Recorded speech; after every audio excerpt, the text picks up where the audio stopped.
In the last decade, many property buyers face the issue of delayed possession. Now, once again, buyers are facing not being able to get the property ownership rights. On this panel, I have my co-anchor with me, Ravi Divakar.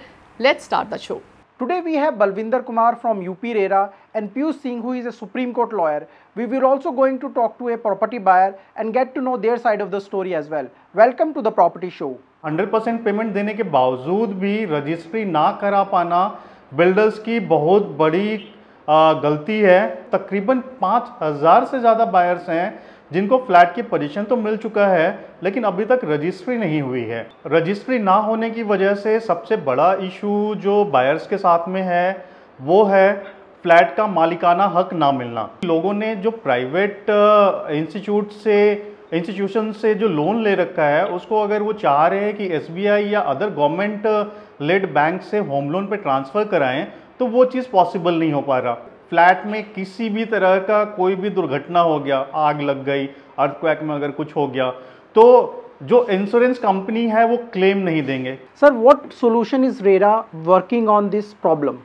Actually, this is a very acute problem, especially in Noida, Greater Noida region, where there are huge dues pending against the builders, and unless they clear the dues, the concerned authority, whether Noida, Greater Noida, or maybe even Ghaziabad Development Authority, they will not allow tripartite registry to execute. It is basically a tripartite because this land is on the lease basis. There is a dispute between builder and authorities. So, buyers are facing this issue. So, how will the deadlock come to an end? Now, Development Authority is allowing the builder to execute a registry on the payment of dues on proportionate basis. Suppose there are 500 buyers and the overdues are say 20 crores. So now the Development Authority is allowing the builder to execute registry after depositing the proportionate dues to the authorities. The authority is also levying penalty on the buyers. Do you think in this case also that penalty will be imposed, or they will be exempted from this penalty? I think they should be exempted because there is no fault of buyers for delayed execution of registry. This is primarily between the authority and the builder. There is a Supreme Court judgment which says that development authorities cannot levy interest rate beyond certain, say 12% or 10 to 12%. So unless this application is disposed of by the apex court, this issue still hangs. What is the solution at last? Solution is that development authorities should abide by the judgment. They should not stop this registry, because development authorities have other ways to recover dues from the builders. So I think development authorities should allow the registry to be executed. This is a delayed registry case and buyers have already got the possession. Right. What do you think they have, what kind of legal recourse they have in this case? Authorities are delaying it or ignoring it. It would be only for constitutional courts to decide. So neither the consumer court in such cases, or I would say with all due respect to RERA also, because RERA is a mechanism for having majorly between the disputes between a promoter and a buyer. But in such cases where the land is not owned by the developer, so these were all leasehold lands, not a freehold land, given by authorities to the developer on a lease. So fortunately or unfortunately, the system of this lease in Noida, Greater Noida was over a period of 9 or 10 years. It was divided into 10%, 9% tranches to be paid every year, and majority of the developers have defaulted. So now the recourse with a buyer is, in case a registry is declined, he can, for compensation, he can claim against the developer for the registry being delayed. So that compensation, that delay compensation can definitely be provided by RERA. It can be provided by consumer courts as well. This is the loss not only to the developer or to the buyer, also a huge loss for the revenue of the state. Buyers have got the possession of their flats, Right. but they cannot sell these flats. They also cannot rent out, and there are a lot of other restrictions being a society. What do you think can be the solution for these people? Can they sell these properties? Can they claim refund from the developers? What is your perspective in this? Every developer is giving illegal possession, and mind you, why I am calling it illegal, without registry, without occupation certificate being there, you cannot hand over the possession, legal possession, to the buyers. Now the developers are handing illegal possession to these buyers who are taking possession and renting it out. So to answer your question, they can, in case they are already in possession, they can definitely rent it out to somebody, because of course once the possession is illegal, you can again illegally rent it out, but that's not the solution. It will be a vicious circle which we are going through. So the instrumentality which is there, which have defaulted, number one is the developer, number two is authorities. I would say authorities equally to be blamed in such fiasco, because authorities was sleeping for 4, 5, 10 years onto these. The leases are from 2006, 2005, 2007, and once the default, I asked a question, if the default was made by a developer this in the third or fourth installment, which may be in 2009, 10, 11, 12, what was authorities doing other than waiting that we will let him complete the project and we will stop the registry? So this is very unfortunate. So the real solution lies in the approach of the authority. This is not a way to recover money, please. So in case just by delaying something, that we will not delay the registry of the buyers, the developer is not losing anything. It's only the buyers who are losing. And the biggest loser in this case is, because in every registry done throughout the country, we all are aware there's a stamp duty paid. So for a 50 lakh rupee flat, there's a stamp duty worth 5 to 7% paid on a 50 lakh rupee flat, so which may be 3.5 lakh rupees for a 50 lakh rupee flat.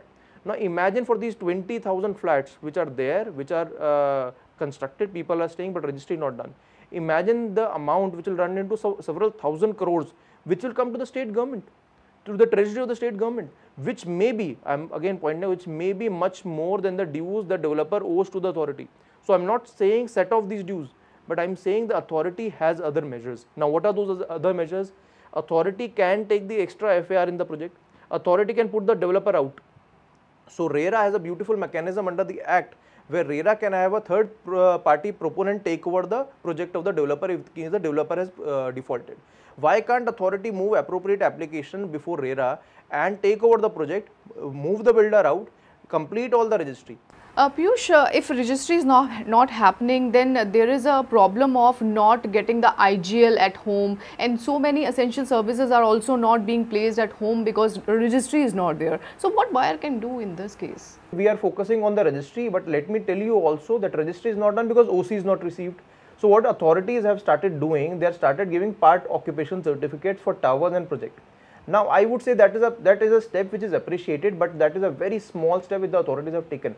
Part OC, part occupation certificate will only lead benefit to a limited extent. Now when you're saying IGL and other necessary services are there, now what is happening to the extent there is no water line to this project, there is no direct connection to the water which is there, and then again we have the cases where the water has been illegally transported through tankers and being given to these societies. In case any project which does not have any sanction, of course the electricity, the water, the gas pipeline will be illegally procured. People are not getting even the parking also. Now when we are talking about parking, there are demarcated parking with the developer sells, be it a covered parking or a non-covered parking. Now even those issues are covered by the National Consumer Court and Supreme Court, to what extent a developer can charge for a covered parking and a non-covered parking. But the issue like which we have raised, now there is parking which is not demarcated. Imagine the hue and cry which will be there for parkings to be reserved parking, visitors parking, and that will also affect the safety and security of the residents living there. Because when the authorities or the department gives an occupation certificate, they are supposed to look into the fire NOC. They have to look into the fire exit case. They are supposed to look into the water harvesting system. They are supposed to look into whether this building is supposed to be occupied in a safe manner or not.